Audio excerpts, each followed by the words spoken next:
that underneath it.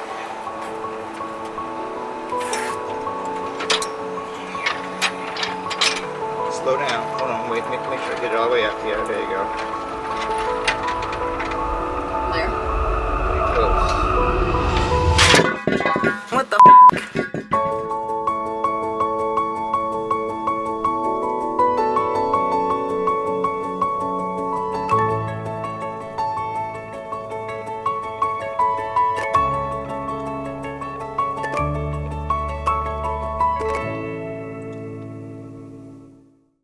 Good morning, good afternoon, good evening, whatever time it is for you. Welcome back to my YouTube channel. I am not excited to be here today, even though it might seem like it. I have to do something today that I really don't want to do. And that is because I went to Grange yesterday. I was having a great time until about the end of the day. I pushed the clutch into my car because I was going to go load my car up on the trailer, and then I heard a horrible sound. Now my throwout bearing is shot because I was clutch kicking so much yesterday, so that means that I have to drop the transmission in my car today, and after I drop the transmission I have to put the transmission back in because my car needs to be ready for an event in like 3 days, so wish me luck.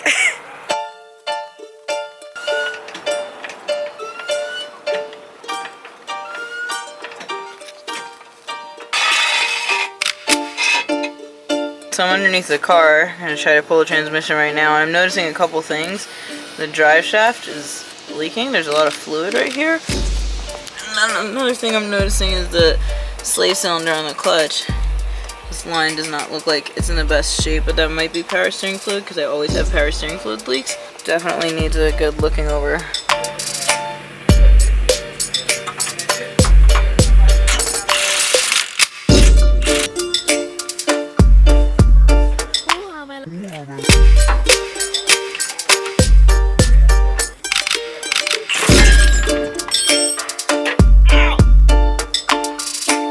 Yeah, I just dropped the impact on my thumb.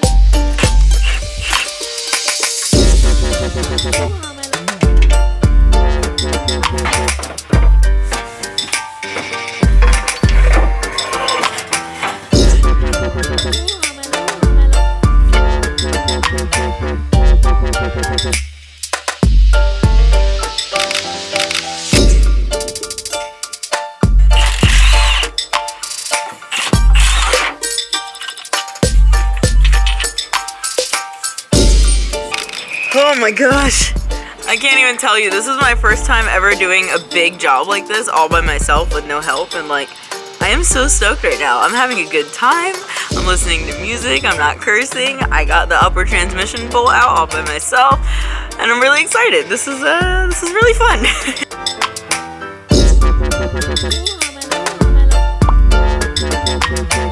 I know it's really difficult for you guys to see, but the bolt right there is actually being blocked by the firewall, so therefore I can't fit a socket down in there.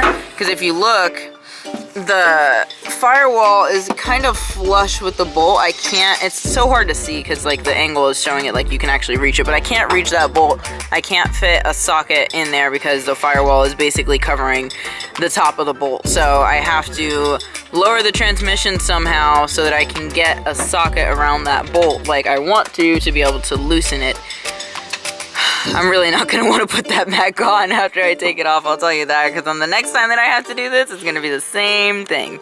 Finally got the last transmission bolt out from the top without loosening the engine mounts, thanks to all of these extensions.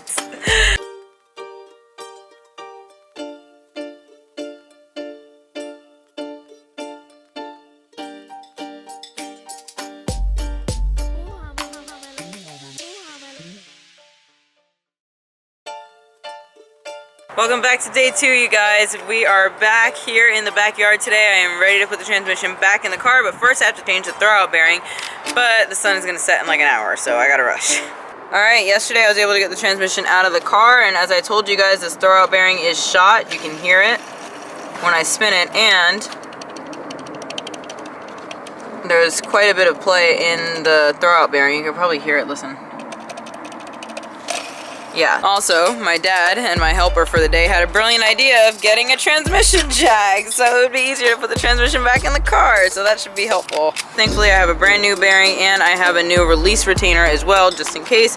So, we should be good to go as soon as I throw this in the car, so let's do that really quick. 12 seconds later. Alright, so we have a dilemma. The throwout bearing that I took out of this transmission is not a throwout bearing for a 350Z. I don't know what it belongs to. I don't know where it came from. I don't know what it is. My dad went to Nissan. This is our part. This is your part. They need the same part. And picked up a 350Z throwout bearing assembly. And come to find out, the throwout bearing that was in this transmission and the throwout bearing that's for a 350Z are much different. So this is the correct throwout bearing assembly for a 350Z.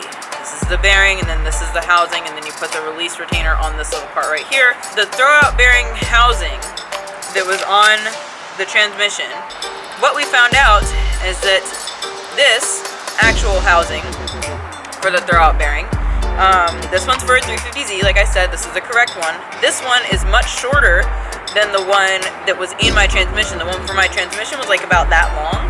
So the bearing, when the bearing was pressed on there, it was sitting higher up. So it was like, you know, maybe like that or whatever, versus my bearing is gonna sit a little lower. It's gonna sit like that. I don't know that it's going to push the clutch all the way that it should. I don't know that it's going to reach, especially because I have an engine swap in this car, and because I had to get an adapter kit from Collins for the CDO9 transmission to the JZ engine. So there's basically an additional plate that sits right here up against my transmission to mate it to the engine, to make a transmission and an engine that aren't supposed to go together work. And also another thing that I've noticed between the throwout bearing that was actually on my transmission and this new one is that the diameter of the other bearing was way smaller than this. This one is a much bigger circle on the outside versus the other one was a smaller circle. That's not like my biggest concern. My biggest concern is literally just the throw. I wish that it was the opposite way around. I wish that the old throwout bearings throw was shorter than this one, but it's not. I'm going to try to get this out, so I made my own press. So I got all these sockets that are the same height. What the heck? Here, right? All these sockets are the same height because I need clearance under the bottom of this, right? So I press all of these in underneath here, and I'm going to hope that I can knock this out with that socket through here. Wow, look at you. Okay, so now we got this bearing out. So now you take this bearing to the auto parts store and ask for a newer year bearing for the same car. Yeah. Maybe 2005 was the last year that they matched the other bearing. Because your theory is that they changed the transmission once they went to the rev up model of the 350Z, right? And so that might be a rev up trans.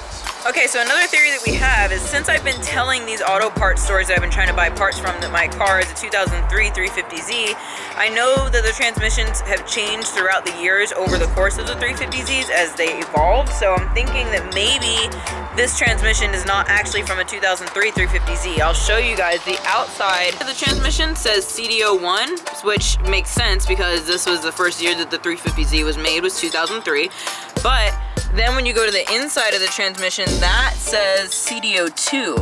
So I'm not really sure. I haven't seen the inside of a lot of 350Z transmissions, but the numbers don't match, so that makes me a little nervous. So what we're gonna try to do at this point is we're gonna try to take the bearing that came out of this transmission to an auto parts store and see if we can get the same size one.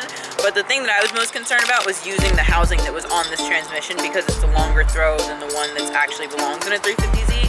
And I would like to keep the same throw because at least I know that it reaches, so wish us luck. This is what we just bought. Because we got this bearing as a replacement bearing for the year car she has, right? So she's got a 2003 Nissan 350. So it's got a DE motor in it. It's got the C what trans? CDO1. Right.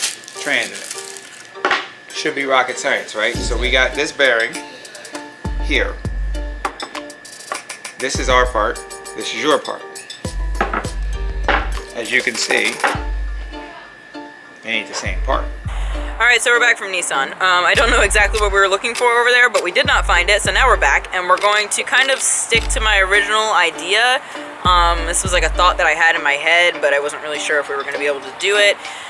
What we're going to do is we're going to use the housing that came out of my transmission, even though we don't know what car it belongs to, we don't know what it's supposed to go in, and use the new 350Z throwout bearing that is bigger than the one that was in my transmission originally, and we're just going to press that one onto the sleeve or the throwout bearing housing that came from my transmission. So wish me luck.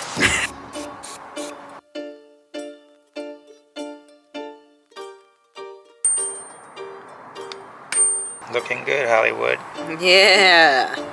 This is a better belt bearing than this one, so maybe this is why it's been upgraded and changed and thrown out, and nobody has this as a part number and they don't know what it is anymore. Yay for upgrades, give me some. Yay. Welcome to day 3 of this never-ending project. We're off to a good start this morning. It's very early. I already got the throwout bearing reinstalled on the input shaft and the transmission, so all we have left to do technically is put the transmission back in the car. So I've got my dad here already this morning. Off to an early start. We're just going to throw the transmission in the car, and then I still have a lot more prep work to do before Andy's sleigh day, which is tomorrow, so wish me luck. Let's get started. Make sure I get it all the way up. Yeah, there you go. There. Pretty close.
Alright, my battery died in the middle of recording, but I got the drive shaft in, which is great. Now all I have to do is put all the bolts in. I only put one in and then I change my battery, so.